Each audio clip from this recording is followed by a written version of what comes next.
Well, one of the world's richest men saying that taxing the rich right now is not the answer to our deficit problems. New York City Mayor Michael Bloomberg sitting down one-on-one with Chris Wallace on Fox News Sunday. Today, no, because I just think this economy nationwide is at a point where it really could go either way. I do think that the majority of the money is going to come from the wealthy. That's where the money is. On the other hand, today is not the right ways to do it. So is he right? Here to break it all down for us is Mickey Cargile, the founder and managing partner of WNB Private Client Services. Thanks for joining us, Mickey. Thank you. So is Bloomberg right? Is it bad timing for the White House to try and fix the deficit by hiking taxes on upper-income Americans? Oh, absolutely. And you have to just look at the equation that anytime you raise tax rates, it actually decreases tax revenue. So it'll have the opposite effect of what we want. You know, you take the guy that makes $400,000 a year, who works 80 hours a week and employs 6 people, and you step in and you start taking more tax money away from him. That's less money for him to reinvest, it's less money for him to spend, and it will have an overall detrimental effect on the economy.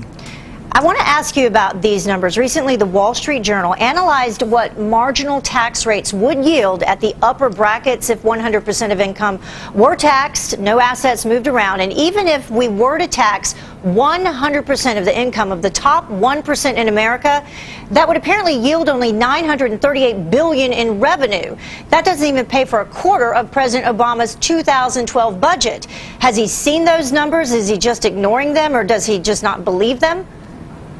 Absolutely ignoring them. It's just the class warfare of getting out there and making the political rhetoric that it's the rich against the poor. And you're exactly right, is that whenever we look at how they're expanding who they're calling rich, you know, all the way down to the people that are making $250,000. You know, these are people that are hardworking Americans that have the dirt under their fingernails for what they do. They've picked themselves up by their bootstraps. And then we turn around and we want more of their money. Even with if President Obama gets the tax increases he wants, he's still going to expand the deficit by $9 billion over the next 10 years. That's taking us from $14 billion to $23 billion in 10 years. Those are crazy numbers. Now, this entire debate, is it based on the assumption that the Bush tax cuts from 2001 to 2003 led to a ballooning of the deficit problem, like you just suggested? But research has, in fact, shown, I believe, that those cuts at every level are responsible for only 14% of our current deficit problem, with the tax cuts at the upper margins being responsible for only about 4%. Is that true? No, the problem's actually on the spending side, and that's what we always ignore, is that spending has just got totally out of control. You know, we step out here and we elect politicians who spend the most money, and then we're surprised when they get in office that they just continue spending. That's all they know how to do. If someone runs a thrifty campaign and is efficient in their campaigning, we reward them by not letting them hold office.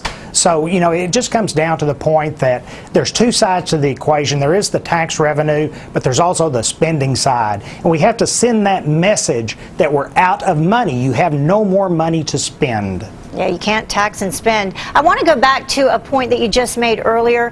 Reported that the 400 richest Americans paid only 17% in federal income tax.